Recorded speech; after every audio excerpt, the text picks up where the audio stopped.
Good evening everybody, my name is Crystal. Welcome to my YouTube channel. If you like my videos, please smash that like button.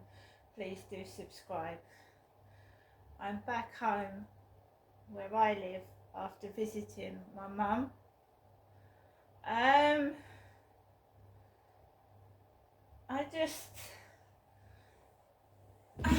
got this choice. I sit home on my own day after day after day, or I got to go and have a bit of a banter with my mum, really. And it's been like that really since my dad's passed away. So we're going to recap through what happened this morning, go through the day. So I got up this morning, I felt awful. I ate some of those cupcakes last night, and I substituted the olive oil for Benadryl. What is it? Benecol margarine. Very nice they were. Very nice cakes. They tasted nice, and I ate them before I went to bed last night. So a couple of them. When you're on your own, right, and you watch the telly, you like to sit down and snack on something. I can't help it. I've tried snacking on apples, I've tried snacking on grapes. And they're going off. They go off quick as well, fruit does. It does in here anyway. So I got up, fed the cats, fed Max, and I went out for a walk. I went out to the co-op first. I wasn't in the mood for really talking. I felt terrible. I hadn't had any sleep last night. There was noise coming from somewhere. I can't pinpoint it. I can't blame it really on anybody. And I had this awful pain in my left leg. And I finally get about half an hour's sleep. And then I have to get up. And then I went out to the co-op. I held myself together because I was feeling really awful. And I managed to get my shopping without keeling over, and I brought it home, and then I've got to take Max out for a walk. You know, he needs a walk, he's a dog. So there was a couple of lorries outside, then this long white vehicle reverses near me, and then I just walk onto the fields, and there's just guys everywhere, blokes, around what looks like I don't know whether it looked like a bonfire or I don't know, it's just like sticks in the air and blokes all around it, and that same car that had reversed was near this thing. So I was walking past and I thought, don't come on the field, Charlie, you know, this is not a game. It's not a game. I'm not interested in him. And if they think like if surf is, you know, trying to make things, someone appear more attractive than they are. I've told you I've been through this before. Charlie's an old man and I'm a woman. Because I've just been hearing about the Bay City Rollers. Nicky Campbell he's got a documentary on there about the Bay City Rollers and how they were abused as well. They were abused when they were young. Oh, the band managers sleeping with the band members, and they're all male. Bay City Rollers were blokes, weren't they? They were men. So this Charlie is coming up to me, and I'm a woman. Now I have to say this because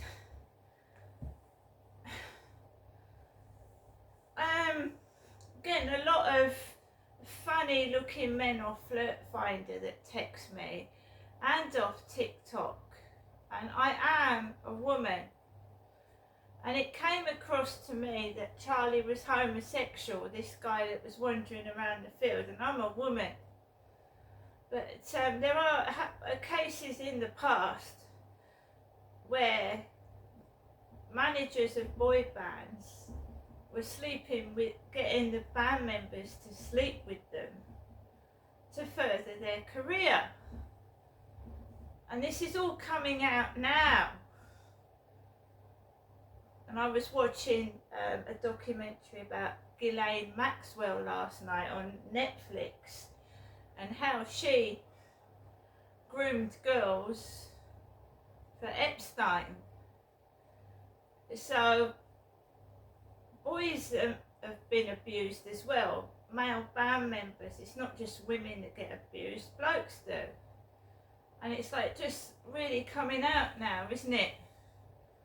All this stuff that went on. So that Charlie, right, came across to me as a homosexual. He did. And I'm a woman. So when I was walking around the field this morning, it looked like a scenario, because I told you when he approached me on the field, there was builders on top of the roof, all men. And no, I feel violated. And he wasn't violating a man, he was violating a woman, Charlie was. Or trying to, luring me back to his flat with builders outside the flat on scaffolding, laughing at me. It made me feel really uncomfortable. So I came off the field and thank the Lord that Charlie did not come on that field, because I'm going to ring the police if he comes anywhere near me. I've given him no encouragement, I've walked away from him, and that's it. It worked 2 or 3 times because I'm a nice person, you know. Don't take my niceness as a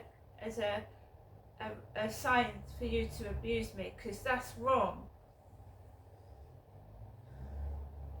So my mum had rung, and often when my mum rings, Charlie appears on the field. Well, thank the Lord he didn't. So my mum had said she was going to ring me back when the taxi was coming and to answer the phone, and I don't. I said, Mum, let it go to answer phone. I know that when you ring, I know it means the taxi's coming. So we'd come back from a walk, I was getting things ready, I was doing some videos, and my mum, about 12:20, rang the phone. So I knew that the taxi was coming. The post lady had been, and the black eBay guy had rung my buzzer, the black eBay guy, right? And I am not answering the buzzer when something is, you know, it's not for me, it's not for me, and it also lets somebody know where I am. So this stalker, I'm not saying it's the eBay guy, but some, you know, it tells the stalker where you are, you see. It lets them know that you're there. So I didn't answer the buzzer this afternoon. Shortly afterwards, I went downstairs, I looked in my post, and there was no post. I didn't take Max with me. Max was very, my mum wears heavy scent, she covers herself in perfume, and Max, like me, struggles to breathe. So I left Max behind, and obviously the 2 cats. I've got my bag with my hairbrush and my bits and pieces in, and there's this white taxi outside where I live, and there's a small grey Asian man in there, very jolly, very cheerful, and whether he could drive the taxi properly was another thing altogether. He just was continually humming while he was driving, and it's irritating, isn't it? So he said he was talkative, don't get me wrong, but he was humming all the time. da da da da da da da da da, while he was driving, da da da da da da da da da da da da, all the way from my flat up to my mum's, humming, da da da da da da da da da da. And it's irritating. It's irritating. It pisses you off. But I didn't say anything, and because he wasn't concentrating properly, when he got to the bottom of Corey's Road and he went to turn into Gas Road, there was a car in it. He went straight into a car, but he wasn't driving fast. It wouldn't have been a bad collision. It probably would have got scuffed the front of the car. But because he wasn't concentrating properly and he was being silly, as he was going down Corey's Road, he had to slam on the brakes, otherwise he would have gone into a car coming that way. And he laughed. Then we drove up to Luton Road, which is a notorious road. It's notorious. And there was a woman in the road with a pram, and he beeped on his horn. He beeped on his horn and drove past.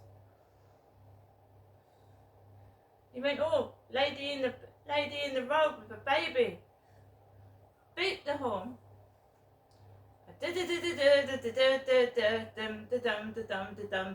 All the way up to my mum. And I paid the taxi driver because he was a little Asian man, and it would have upset my mum because they looked like my mum's mental health worker, Ben. Funny little version of him. So I paid the taxi driver, saved my mum coming out. I went into her flat and I sat down, and my mum had the takeaway leaflets ready for me to get a takeaway. And she'd put a few bits of pieces on the table like she used to do for my father, Derek. And my mum was better today. She wasn't terrible. There was no grooming van. I saw my mum's neighbour. I heard her. And I let my mum speak. I let my mum get it all out, or vent everything out, just get it out, because she doesn't really see anybody either. So I let her get what she needed to say out. I read the newspaper, I listened to a stalking video while I was round there on my phone, because my mum still hasn't got a TV set.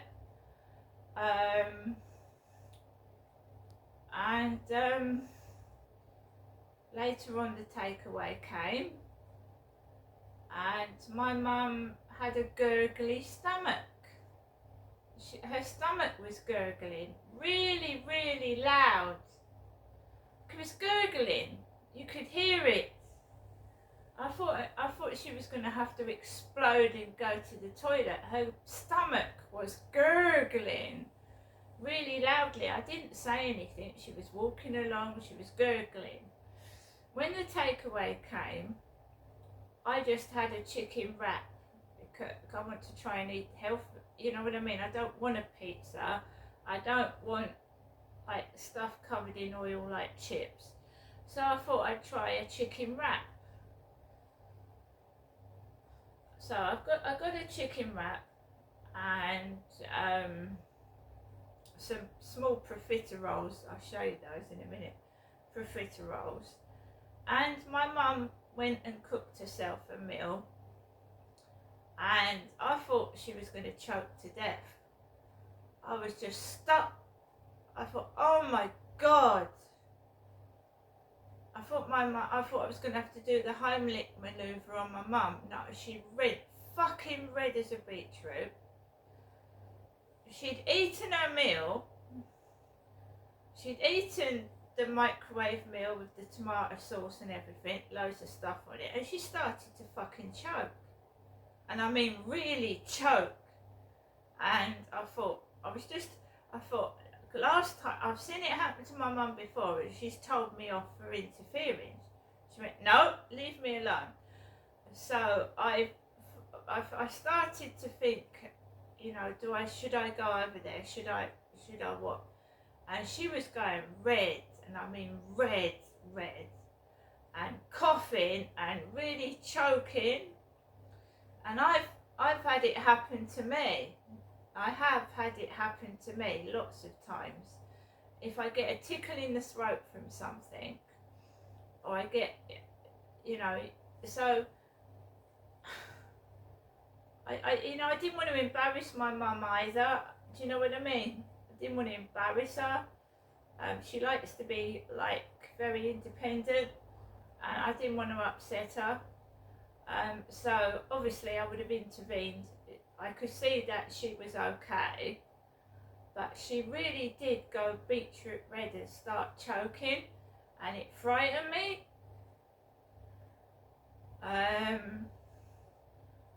She got herself together, and she ate something afterwards.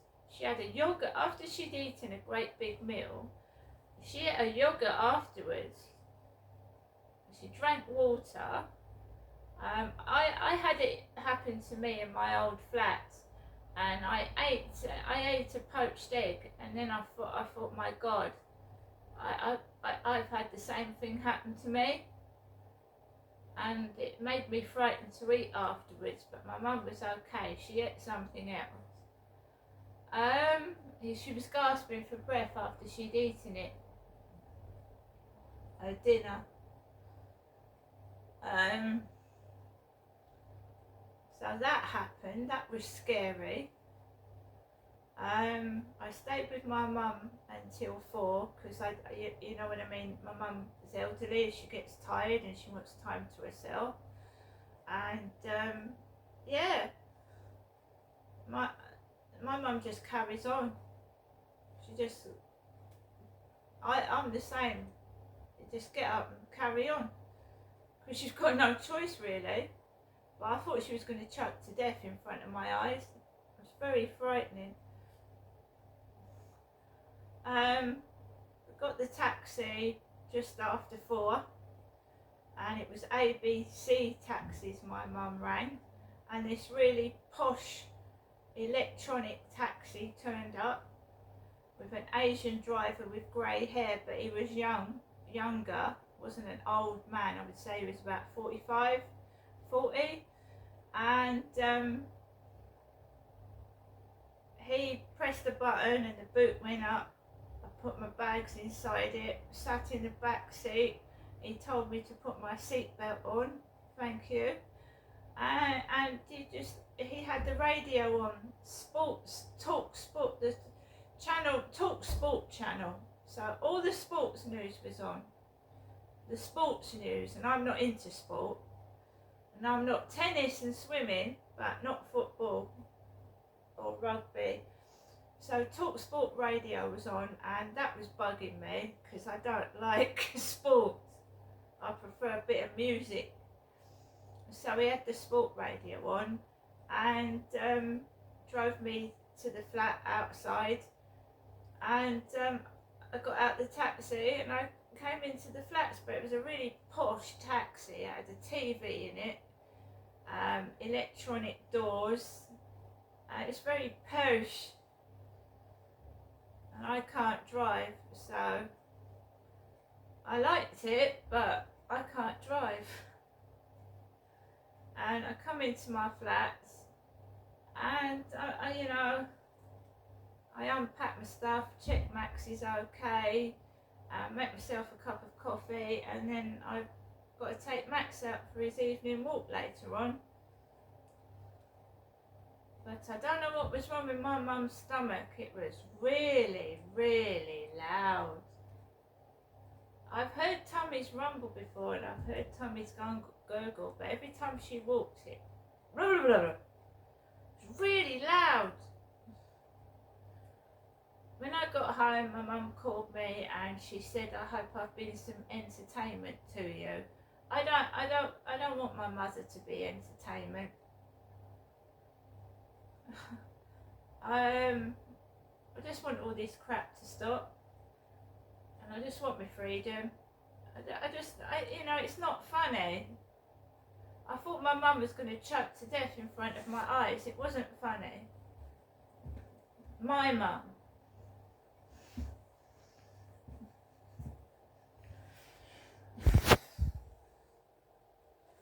So guys, I hope you all have a great evening, and I'll see you later.